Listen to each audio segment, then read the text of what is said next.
Ralph Mann, Man's Outdoors. We've just returned from Meeman Shelby Forest State Park.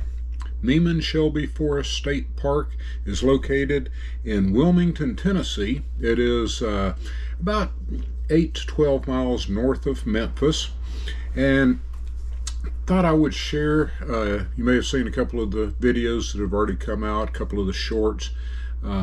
Probably going to link this to some of those videos that we did, day trips. But since we just got back from the trip, I wanted to share with you some of the good, the bad, and the not so good. About a couple of the good things about the park: very easy access to Memphis. We went into town with daughter, son-in-law, and the grandkids on Tuesday. We arrived on Monday and set up in the rain, but that happens. On Tuesday, we went to Memphis and saw the Ducks Walk at the Peabody Hotel. Very historic thing. It's taken place, I believe, for 87 straight years and never missed a day, not even during COVID. The ducks live on the top of the hotel. They ride the elevator down at 11 o'clock. They have a red carpet, and they walk through the crowd on the red carpet and then go jump in the fountain there in the middle of the hotel. They stay in the fountain and in the lobby until 5 o'clock in the afternoon. 5 o'clock they get out. They walk back across the red carpet, ride the elevator back up to the top floor. They said even during COVID, they never missed a march. So it's pretty interesting. There were hundreds and hundreds of people there. I did a little short on that. I'm probably going to put together something a little longer as well.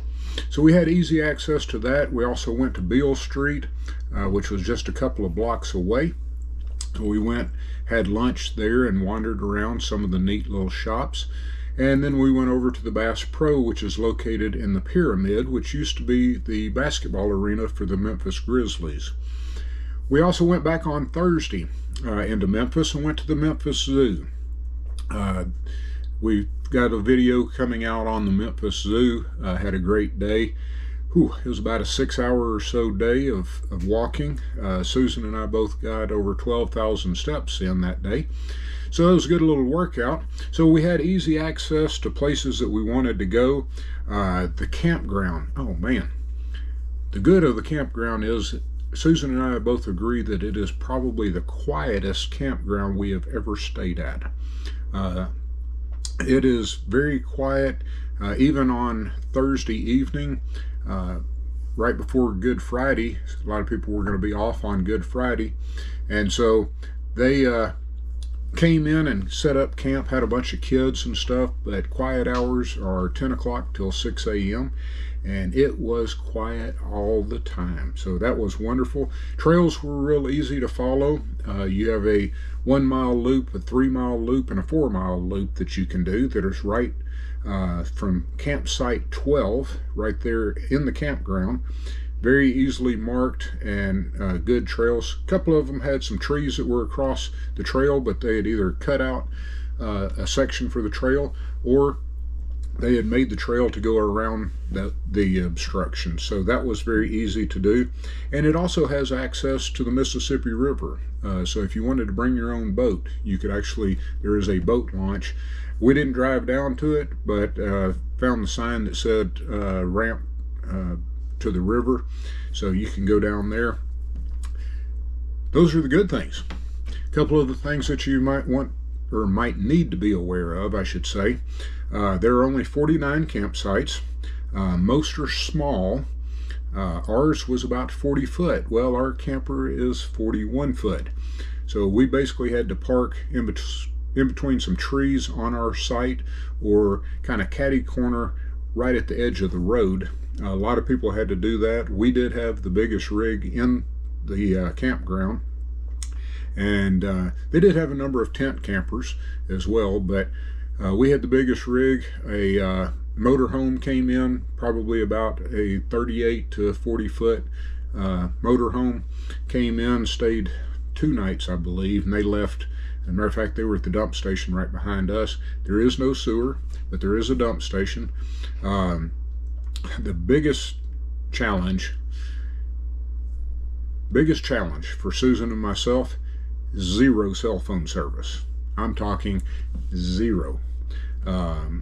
Every now and then, depending upon where you stood, you might get one bar and be able to receive a text. You might try to send a text, and it might take 30 minutes to 2 hours before the text would even send, because you had to find that one spot where that one bar would work. Talk to the rangers about it, talk to them at the visitor center. They do have Wi-Fi at the visitor center, but only at the visitor center. They said that there is no cell service out there. Our Waggle for dog protection monitors us, or monitors our RV when we leave, so if the dog's with us, which she was, it'll notify you if it's too hot or too cold, power outages, those kind of things. We had no signal whatsoever, and it's on Verizon. We have Spectrum cell phones and internet, which work off of the Verizon towers. Son-in-law and daughter have AT&T, nothing. So if you're coming out there, don't plan on doing any work, don't plan on uploading any videos, don't plan on staying in touch with family. You will be up there and it will be quiet. So if that's what you're looking for, great place to be.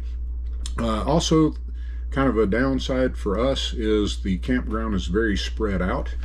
You have one section that has the campground, the 49 sites, and then you have about a 15 or 20 minute drive, windy, curvy, hilly roads to get to the cabins.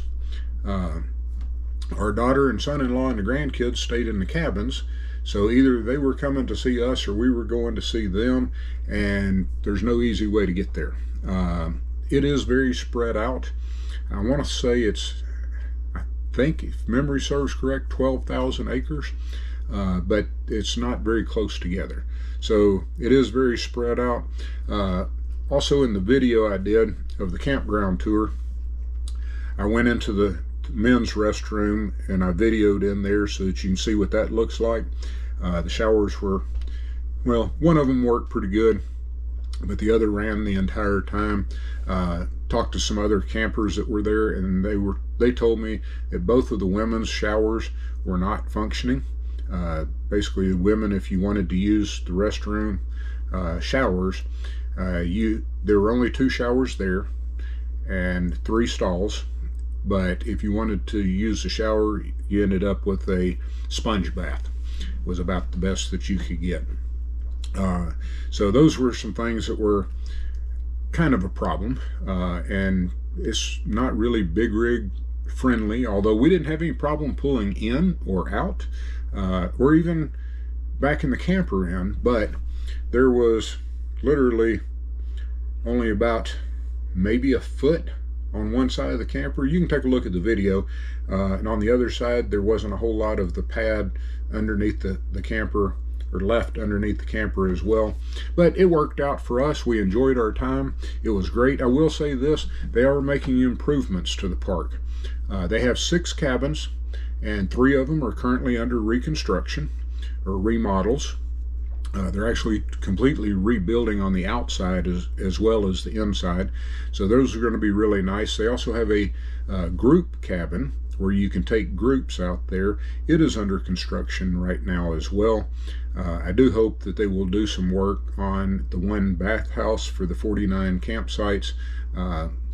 Based on what the women were saying and what I saw in the men's restroom, it needs some work there. If you're planning on trying to work or anything, you better have a way to extend your own Wi-Fi, or you may need satellite Wi-Fi. But other than that, we had a great time, great trip, and wanted to let you know about it before I forgot. I wanted to go ahead and make this video. I had some notes on it, but I wanted to make sure to do it while it was fresh on my mind. I'm not saying it's a bad park. It's a quiet park. It is a still park. There are no cell signals, but it was very peaceful. And on the hiking trail, there were tons of different species of flowers and trees and shrubbery. It was a beautiful, beautiful place. So I'm not saying don't go. I just want you to be aware of what you're going for and why and what you will end up with. So looking forward to the next time. Will we stay again? Possibly. Susan and I talked about the fact that it, for us, would be a good overnight stop if we were passing through Memphis, headed someplace else, like maybe to St. Louis, Missouri, or if we wanted to have a short road trip and we're headed to, well, we're planning to go out west, and so if we could only take off, say, one afternoon, say around noon or so, drive about 3.5 hours. That's what it was for us. Drive about 3.5 hours, spend the night in Memphis, and then continue on our trip and be able to get a good 6.5, 7 hour tow the next day. I don't like going over 6.5 or 7 as kind of my max. So it could be a good overnighter. Cost wasn't bad. I want to say it was $45 or $47. I've stayed at cheaper, but I mean, it was nice, it was quiet, it was safe. And if you have questions, leave them in the comments down below. I'll be happy to answer any of them that I can. Also, if you found this video helpful, be sure and give us a thumbs up, hit that subscribe button, like button, you know, the notification bell. That way you'll know when we put out other videos. And be on the watch. We'll be putting out a number of videos real soon with the campground tour. We'll be doing our day trip to the zoo, our day trip downtown Memphis. I do a complete tour of the campground so you see each site, what it looks like. Not a very long one. I get on the e-bike and kind of make my way around. That way you can see what it looks like, know what to expect when you get there. Any questions, let me know. Till next time, God bless and safe travels.